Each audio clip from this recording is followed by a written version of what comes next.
consult a doctor that has experience of dealing with people that are on low carb diets. Either carnivore or something else, because otherwise they're not able to uh, interpret your blood work. Gary, how did you find carnivore? Well, Dave, thanks for having me here. I've been enjoying your podcast for a while now. So, um, let me first of all, I guess, give my current situation. So I'm 63 years old, retired. Um, I was in technology originally, and then I became a teacher of math and software and statistics. And so I would say probably that background with both economics and business as well as statistics sort of allows me to sort of have sort of a curious and perhaps somewhat skeptical mind of certain conclusions that people come to, and more willing to accept that maybe the paradigm isn't always exactly right. So anyway, I began probably about 10 years ago, probably on the extreme form of carnivorism, which is fasting with Jason Fung and the obesity code. So at that particular time, I'm not sure if carnivore was a big thing or so forth, but the idea of fasting, including intermittent fasting. Now, Jason Fung is a doctor of people that have metabolic issues, primarily I think dealing with kidneys and with livers and stuff. And he just found tremendous results with people, uh, not just going off of sugars, but actually in his case actually longer term fasts of several days. And what I found with that is, and what was happening at the same time is, I was getting older and gaining weight and not being as healthy as I wanted to be. I think I got up to I'm 5'10". My maximum weight I think got up to 240 pounds, and I was starting to wear 40 size 40 for pants, and so that was just clearly not a healthy situation. And so kind of looking at maybe how to address that, I came across Jason Fung's work, and I found that I tolerated fasting really well. I fasted for up to 10 days, water only fasts, and I find I don't get hungry at all. I don't have sugar withdrawals like most people have, uh, but I tolerate it really well, and without any huge problems, and it worked well for me. But I usually found that I would, once I broke the fast, I would, gain back the weight and other things that other people would have. So it really wasn't a permanent solution for me. And but nevertheless, it did get me sort of thinking about the types of foods that I eat and so forth. And then more recently, I retired about 3 years ago. Did some traveling.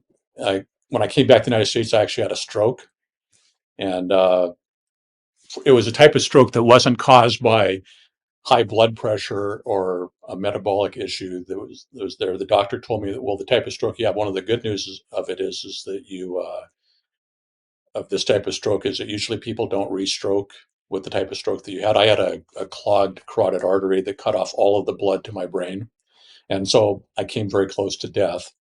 And I think what I just in listening to some of your shows and other people that sort of approach these diets, these near death experiences, sort of have you look back and really revisit what's the most healthy situation that you can do. And so I've experimented sort of on and off with improving my diet from that point, even though the stroke was not caused uh, by a metabolic issue as far as we can tell.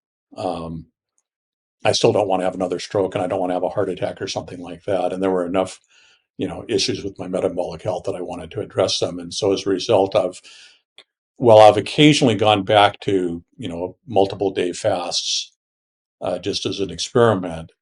I found recently that, that simply going carnivore or something that is, less extreme than fasting works really well for me. And so I recently got back from South America and was finding that I was starting to get into some bad habits again. I was, going to the bakery to pick up some type of a sugary type of pastry for lunch, and my weight and stuff were starting to rise again. And so it got up to, as I think I told you earlier, my peak rate was 240 pounds back 10 years ago when I was doing that. I think here I peaked at about 200 pounds and was starting to, so it really wasn't just weight I was looking for, but I was kind of realizing I was getting into some unhealthy habits. And that's when I started on, I think what I'd probably define as ketovore rather than carnivore. Uh, and by that, I would just say I have a priority towards animal proteins and minimizing sugar and seed oils primarily, from what I can tell. Right. And I actually came across, one book, and I can send you a link to this if you want to put it in the show notes. This particular book here, uh, it's by Alan Carr. It's called "The Easy Way to Quit Sugar." So my most recent one is I started that, and I really recommend this book. This is written by an author that has also written books on how to stop smoking and how to stop drinking and stuff. And he basically does something that I don't think anybody would find too controversial that follows this space, and that is that sugar is addictive, and that oftentimes things like the keto flu are really just as having sugar withdrawals, both emotional withdrawals as well as physical withdrawals. And anyway, I find that I think for those of your viewers that are trying to get off of sugar, I'd recommend that. Unfortunately, this book, I'm not sure if you can get it in print anymore, but you can get an online version on Amazon for about $4, so it's not very expensive, and it's a short read, and it sort of walks you through, sort of how our system sort of convinces us that eating unhealthy foods is something that has positive advantages, and so it sort of puts you in the mental mindset to cut off the sugars. And so I've now been on what I cannot call ketovore um, for since June 26th. I think today is August 25th for your viewers' sake, so it's been about 60 days. And in that time, I've gone from 199, and kind of my goal was I wanted to get my body mass index below 25, which in my case would be about 175 pounds, and I'm at that point now. So I sort of am in that target weight, and I'll talk a little bit more about things like my blood work and stuff that I've had done. But I'm kind of in a good state, metabolically healthy. But I think I'm going to continue for another couple months on this ketovore, and then perhaps introduce some carbs after that again. Right. Right. So, um, in that 60 days, you've lost the weight. Have you noticed anything else change for you? Well, again, I don't tend to have this withdrawal symptoms from the sugar and stuff, but I have been measuring things like let me see if I got it here. I do have a keto meter. In fact, here it is. Probably some of your viewers are aware. Keto Mojo is kind of a nice one because it both measures your ketones and it measures your glucose as well. And so I've found that all of those are going in a very healthy direction. These ones here also sort of have a means of measuring how much ketosis that you're actually in by comparing both your glucose and your ketones. And so both of those numbers are heading in the right direction. And then I also had some blood work done, which I can talk about and how I interpret those that are, again, are heading in the right direction by and large. But since I don't really have withdrawal symptoms from the sugar or that sort of thing, um, I don't notice anything either positive or negative. And that I have plenty of energy. So I'm not starving or anything like that. I feel good. And I continue to exercise and walk and hike and get out in the sun and do the other things that are generally healthy. Yeah. So, what has happened with your blood work in this time? Well, let me see if I can bring this up here. So, yeah, one of the things I like about your show is that, people come across with different things, and blood work are always kind of interesting. So for your viewers that might be interested, my glucose is 83, and in general, it was for a while over 100, which is kind of, as soon as you get that, the doctor says, well, you're pre-diabetic, and you should, maybe we should start treating this with some medication. So it's 83, which is good, and my insulin is 4.3, which likewise is good. Generally, you want numbers between the reference range is 2.6 to 24.9. So the insulin is there. And then there's this one statistic that some of your viewers might be aware of called HOMO-IR.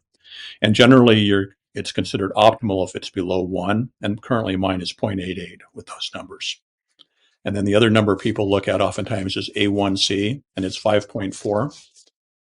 and which again is the range that you don't have problems with insulin resistance. So all of those were good, but I have what's a common one, uh, not problem, but a common blood reading measurement that some people get concerned about. And in fact, one piece of advice I would just have as I sort of pass on advice on this is oftentimes people, when doing talks on YouTube or writing about it and stuff, they say is make sure that you consult your doctor.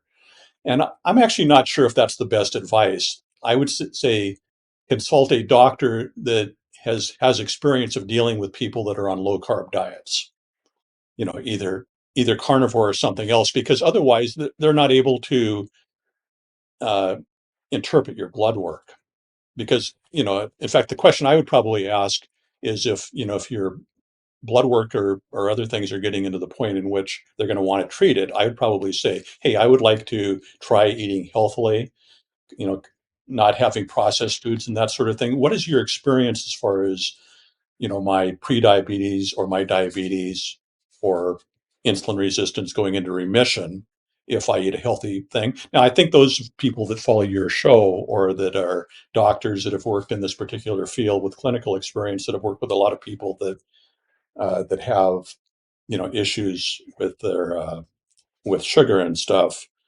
Um, they're oftentimes going to say things like, well, diabetes can't be cured. You're going to be on insulin for life or this sort of thing. But if you've had the experience of it, you realize that no, oftentimes these things do resolve. Oftentimes the word cure isn't the right one, but does it go into remission is probably a better one.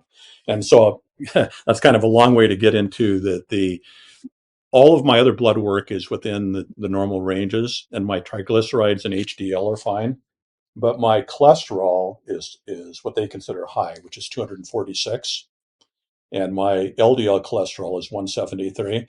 And according to Ken Berry, uh, he finds that there's three possibilities of people that cut back on their sugar and go carnivore or or good, and that is that their LDL cholesterol goes down for some people.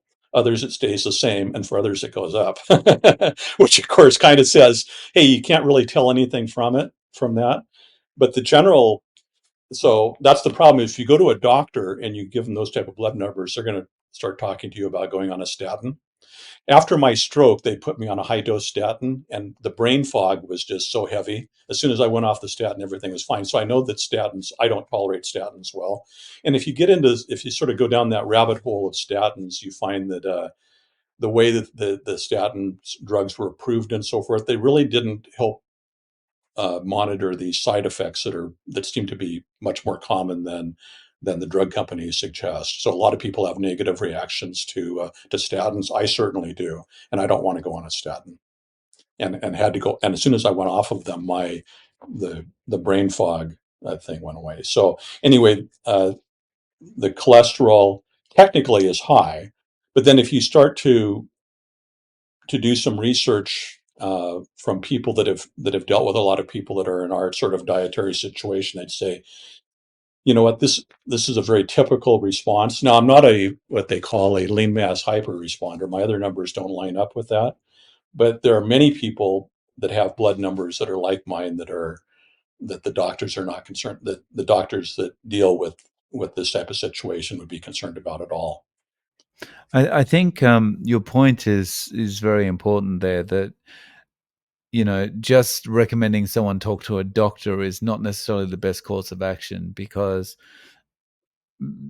the doctors are basing their recommendations on the limited amount of knowledge that they have, which is often given to them directly from the pharmaceutical companies. Right. And right, but even when doctors are saying, "Well, your cholesterol's high," that's a judgment based on an average of a sick population. Yes. So it's often what is termed high is not necessarily high. Right.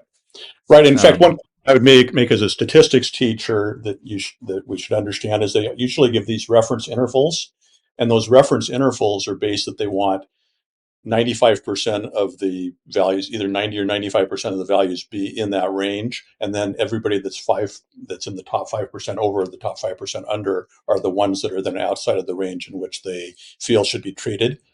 Well, that doesn't mean that this is the optimal range. What it just means is this is what the normal range is. And you're exactly right that most doctors are dealing with people that have, problems with their metabolic health already.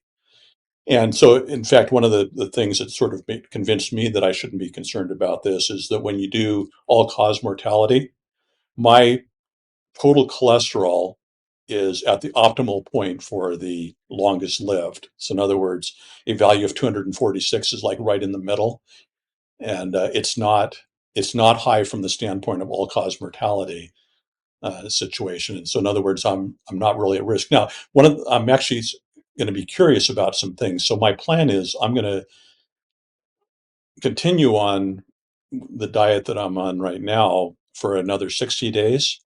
And then I'm going to see, and I have a sort of a working hypothesis. I believe that those LDL and the normal cholesterol will drop just because it takes, I think, longer than 60 days to adapt. And I think the A1C likewise will get a little bit better, even though it's within range. So I'm going to be very curious about that. And then I think I'm going to go out of ketosis uh, and see whether or not those numbers go down.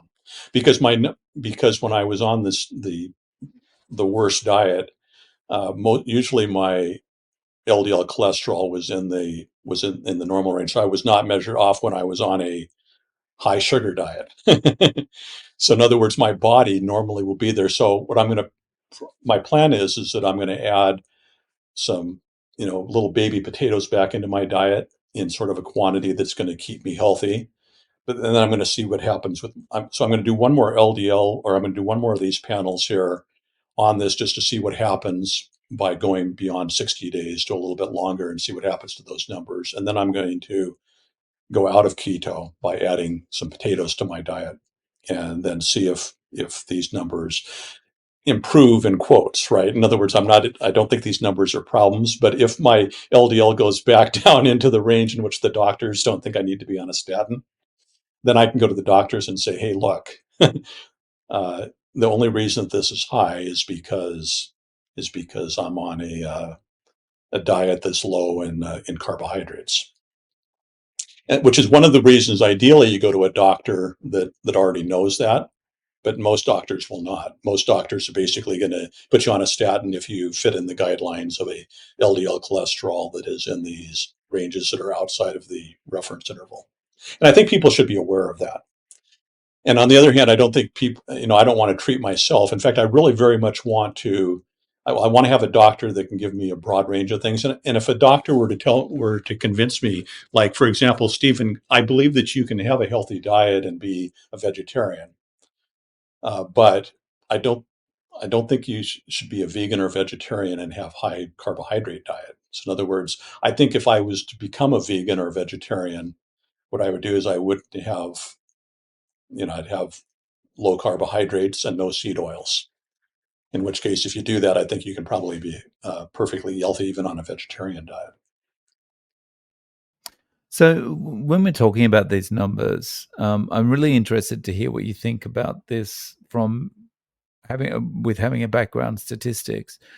Um, I think one of the biggest problems when we're talking about LDL or when we're talking about any of these numbers is that doctors are always looking at these numbers in isolation. They're Right. not looking at the numbers as a kind of they're not looking at the person holistically. So if a person goes in there and everything is perfect about their health, Yeah. A1C is good, fasting glucose is good, everything's good, but the doctor sees your LDL is high or your HDL is lower than it was last time, whatever it happens to be. They just focus. That's the only thing they focus on. Right. Do you think that's a problem? Oh, I think that's a huge problem. And I think that's particularly a problem if their own clinical practice does not have people that are in your situation. And I think that's really where the problem is. Like, for example, I think if somebody were to look just at my blood work, what they do is to say, "Ooh, Gary, we have a real problem here. Your LDL used to be in the good range, and now it's not in the good range." And I would hope that they would at least ask, "Has anything changed?" And the problem is in most cases, you wouldn't have an educated person that would, well, they might say they've cut, that they've tried to eat whatever, but they're very, I mean, if somebody's not has not gone down the rabbit holes we have of being aware of what happens with a carnivore diet and some of these other things that it's normal, they wouldn't have any ability to, and pushback isn't the right term, but they wouldn't even be able to have a discussion with their doctor. And what I hope to do is, with my experience, is to have the background that I can do that. So if I can say that yes, it was normal, which is why I intentionally want to go out of ketosis in another 2 months, just to kind of see what actually happens to my body at that point. And then I should not be chasing the number of trying to get my LDL down. But I can at least say that if you want my LDL to go down, I know exactly what to do. I can do like who was it, Nick? The one of the doctors says I can have a bag of Oreos rather than a statin. Let me do that, and I can show you that no, it's just this is what happened. This is for me. This number is a healthy LDL or a healthy cholesterol for my particular body. Is at least my working hypothesis at this point. Yeah, and it seems to be that, yeah, getting your LDL down ends up when you think about the Oreo cookie experiment, right? It seems to be if people are desperate to get their LDL down, it's almost just to satisfy their doctor for no other reason. You know, it's like when your wife or your husband is nagging at you to do something, right? You don't want to do it, but you just get it over and done with to stop the nagging. Yeah, exactly. Mm. If I have that data, I can give them the choice as well. I can lower my LDL, but it's going to mean I'm going to have to increase my cholesterol, or I'm going to have to increase my sugar intake. Is that something that you'd recommend? Hopefully, if they don't say no, don't do that. I mean, I hope that at least I would maybe educate even them a little bit. But I mean, this would most likely come up if in a medical situation in which they want me to go on a statin. In which case, at this point, I sort of already have enough information that hey, statins don't work well for me.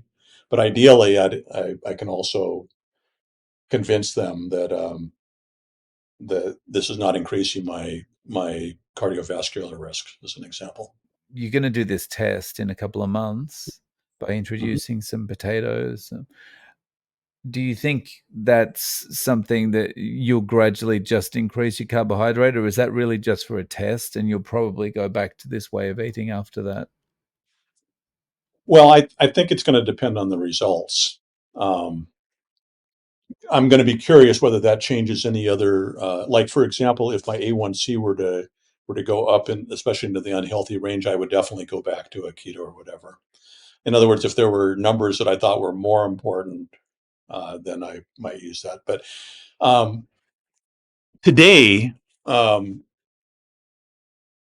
I'm feeling very good, and I've figured out a way of adjusting my eating that it's not affecting things, which is part of the reason I sort of want to discuss more the keto one is why do I do that?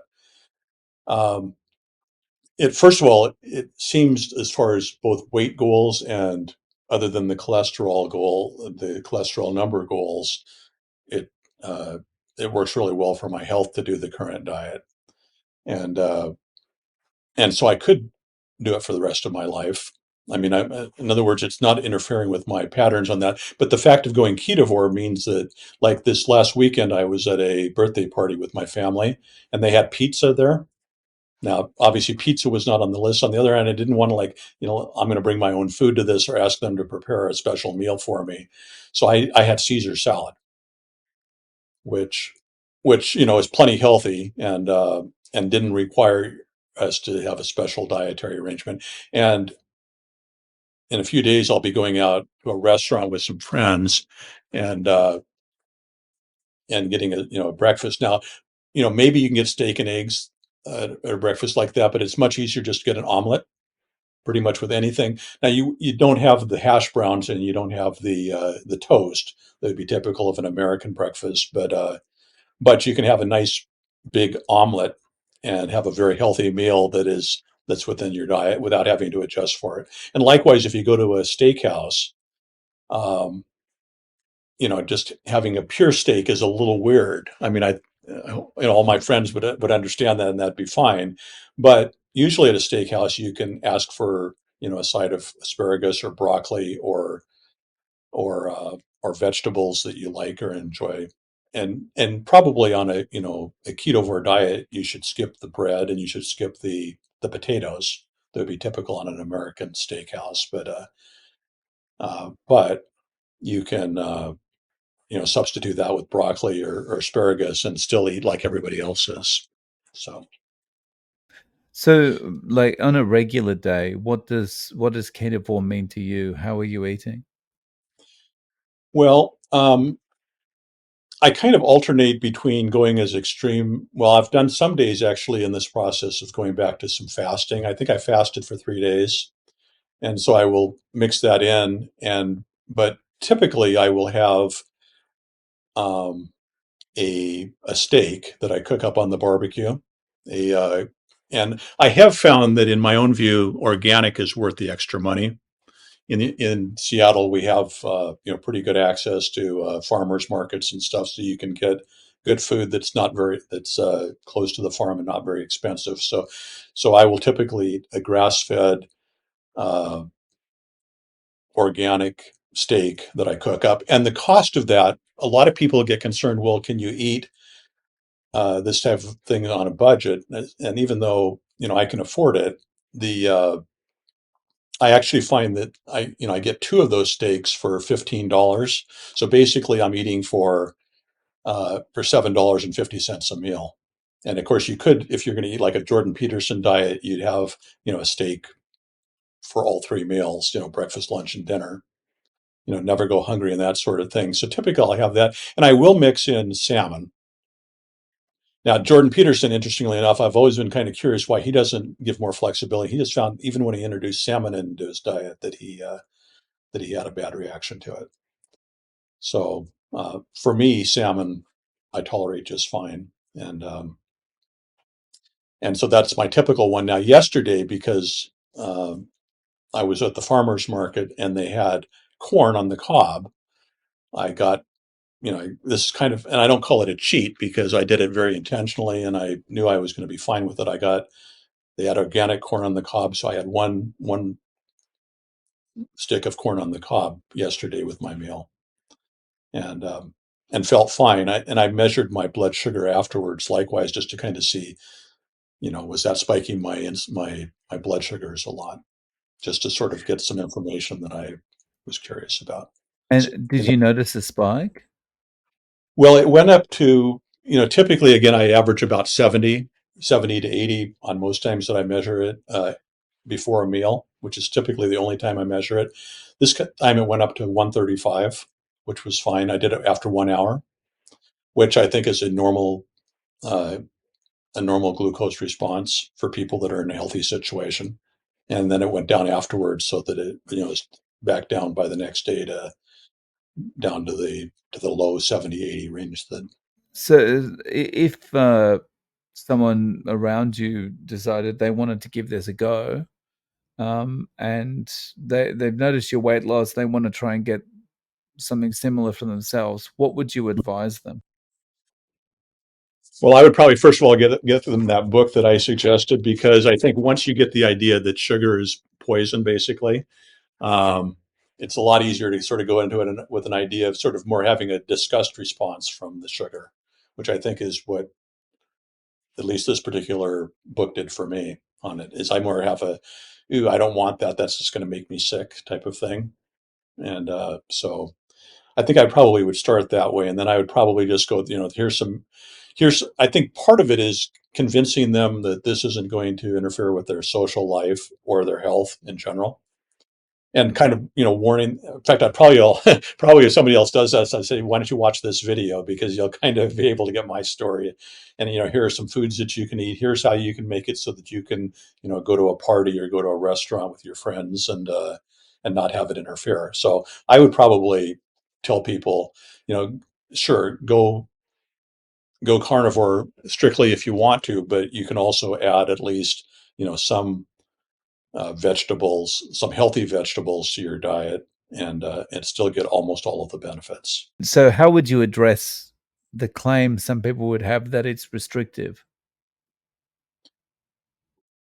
Well, what I would say is that if you go on either of the, if you either go straight carnivore or you fast for, several days, it's going to be very boring. And so there is a negative part of the boring part. Uh, what I generally find in that case is you should binge watch uh, people like you. Basically, get on, get some good books about healthy diets, and likewise, uh, try to just follow people that have been in similar situations. And there's not only your show, but many others in which people kind of go in through and say, how does keto work? Because then you've got your experience and you can relate that to the story and see what's the same and what's not. I mean, most people, when you have a sudden change in a diet, or I shouldn't say most people, but many people will have, sort of digestive issues, constipation or loose stools or something else. That's normal when you change your diet. And I will sometimes have that when I go onto one of these diets as well as when you go off of them. So you just have to sort of accept that whenever you change a diet in any way, you're going to have potential digestive issues that you're going to have to deal with as a symptom. On the other hand, as I say, I tolerate it very well and I could do it. There's nothing that would say I can only do this for 3 or 4 days. So, Gary, do you have any social media or any way of reaching out to you if people want to get in contact? Well, if anybody has any questions like on our particular talk, I will follow your video and the comments that are in them. So if people answer that, I will. Like if they have a question on this book and want to link to it, they can do that, and I'll post it in the comments, or I can send it to you. You can put them in the show notes. Um, I don't do Facebook or Instagram or TikTok or those.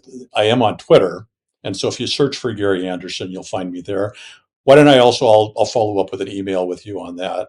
And the one thing I do post on my, again, I don't really do this for a social media type of purpose, but one thing I do post on my Twitter is I will oftentimes take pictures of what I'm eating as well as what the blood glucose meter responses are. So especially if people are going to use something like Keto Mojo or something, they might find just looking at my Twitter feed might say, hey, this is what happened when I did this particular experiment. And likewise, I'll probably update that with some experiments that I've got as far as what happens when I add potatoes and what happens after another 2 months. Because I do think it'd be interesting to people if they have high LDL. One question I don't have well answered is people seem to make these comments that those numbers improve with time, but it maybe doesn't settle down after just 2 months. So I think it'd actually be really helpful for people that might have elevated LDL, elevated in the reference range thing, is do those numbers, get closer to what doctors are happy with, or, if you give it, say, a couple more months. So I will both have an answer to that question, and I'll also have an answer of what happens um, after adding potatoes back into my diet. No worries. So, yeah, I'll link to your Twitter below. And Awesome. Gary, thank you so much for coming on and sharing your story. Really appreciate your time. Well, thank you, Dave, for what you do. I really think that these conversations with people that are just ordinary, just trying these things are really helpful because you can get the comment, oh yeah, I've either had that or here's something different than what I've seen before. And you get that by just having more people, especially those that aren't too philosophically uh, committed to one particular view or not. And I think that's where many of us that you interview come from. So it works for me. And if it works for other people or they get some ideas, then this is certainly worth the time. So thank you again for having me on and for your excellent show.